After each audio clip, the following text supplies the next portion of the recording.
ഇന്നലെ രാത്രിയോടെ ഇറാൻ കത്തിക്കും എന്ന് പറഞ്ഞിട്ട് പോയ ആളാണ് അമേരിക്കൻ പ്രസിഡന്റ് ഡൊണാൾഡ് ട്രംപ്. എന്നാൽ കുറച്ച് സമയം കഴിഞ്ഞപ്പോൾ അദ്ദേഹം തന്നെ പറയുന്നു ഇന്ന് ഇറാനിൽ ആക്രമണം നടത്തില്ല എന്ന്. അതിന് അദ്ദേഹം പറയുന്ന കാരണം സമാധാന കരാർ ഈ വാരാന്ത്യത്തിൽ യൂറോപ്പ് വെച്ച് ഒപ്പുവെക്കുമെന്നാണ്. വ്യാഴാഴ്ച ഉച്ചതിരിഞ്ഞ് വൈറ്റ് ഹൗസിലെ ഓവൽ ഓഫീസിൽ വെച്ചാണ് ട്രംപ് ഈ കാര്യങ്ങൾ വിശദീകരിച്ചത്. ഇറാനെതിരായ സൈനിക ആക്രമണങ്ങൾ പിൻവലിക്കുകയും രാജ്യത്തിന്റെ എണ്ണ വ്യവസായത്തിന്റെ നിയന്ത്രണം ഏറ്റെടുക്കുമെന്ന് ഭീഷണിപ്പെടുത്തുകയും ചെയ്ത് മണിക്കൂറുകൾക്ക് ശേഷമാണ് അദ്ദേഹത്തിന്റെ നിലപാട് വീണ്ടും മാറ്റിയത്. ഈ ആഴ്ചയുടെ അവസാനത്തോടെ യൂറോപ്പിൽ നടന്നേക്കാവുന്ന കരാർ ഒപ്പുവെക്കൽ ചടങ്ങിൽ American vice president JD Vance പങ്കെടുക്കുമെന്ന് പ്രതീക്ഷിക്കുന്നതായും ട്രംപ് അറിയിച്ചിരുന്നു. ഇറാനുമായുള്ള യുദ്ധത്തിൽ മികച്ചൊരു ഒത്തുതീർപ്പിലേക്ക് എത്തിയെന്നും രേഖകൾ ഏതാണ്ട് അന്തിമ രൂപത്തിലാണെന്നും അദ്ദേഹം പറയുന്നു. നടപടിക്രമങ്ങൾ വളരെ വേഗത്തിൽ പൂർത്തിയാകുമെന്നാണ് കരുതുന്നതെന്നും ട്രംപ് പറഞ്ഞു. ആണവായുധം നിർമ്മിക്കുകയോ വാങ്ങുകയോ ചെയ്യില്ലെന്ന് ഇറാൻ സമ്മതിച്ചതായി അമേരിക്കൻ പ്രസിഡന്റ് വ്യക്തമായി പറയുന്നു. ഇറാൻ ഒരിക്കലും ആണവായുധം സ്വന്തമാക്കുന്നില്ലെന്ന് ഈ കരാർ ഉറപ്പാക്കുമെന്നും ഇറാനെതിരായ സമ്മർദ്ദ തന്ത്രങ്ങളുടെ പ്രധാന ലക്ഷ്യവും ഇതുതന്നെ ആയിരുന്നു എന്നുമാണ് അദ്ദേഹം പറയുന്നത്. എന്നാൽ സമാധാന കരാറിൽ എത്തിയെന്ന അമേരിക്കൻ പ്രസിഡന്റ് ഡൊണാൾഡ് ട്രംപിന്റെ വാദം തള്ളുകയാണ് ഇറാൻ. സമാധാന കരാറിൽ എത്തിയിട്ടില്ലെന്ന്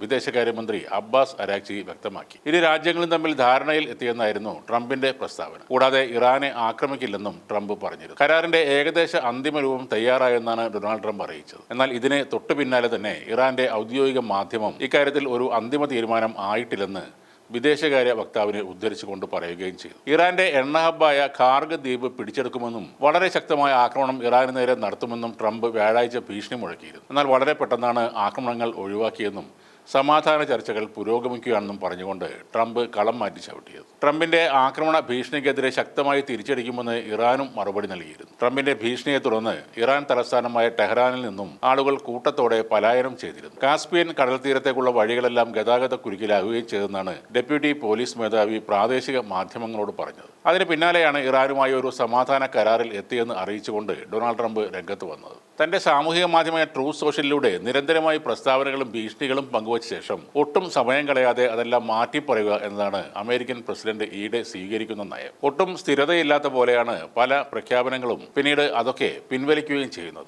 യുദ്ധത്തിന്റെ കാര്യത്തിൽ മാത്രമല്ല, നികുതിയുടെ കാര്യത്തിലും ഇതേ നിലപാട് തന്നെയാണ് ഡൊണാൾഡ് ട്രംപിന് ഉണ്ടായിരുന്നത്. ഇത്തരം കാര്യങ്ങൾ ചെയ്യുന്നവരുടെ ലോകത്തിന് മുന്നിൽ പരിഹാസ്യനായി മാറുകയാണ് അമേരിക്കൻ പ്രസിഡന്റ് ഡൊണാൾഡ് ട്രംപ്. ഇതൊക്കെ അദ്ദേഹത്തെ പറഞ്ഞ് മനസ്സിലാക്കാനും ആരും ഇല്ലെന്നാണ് തോന്നുന്നത്.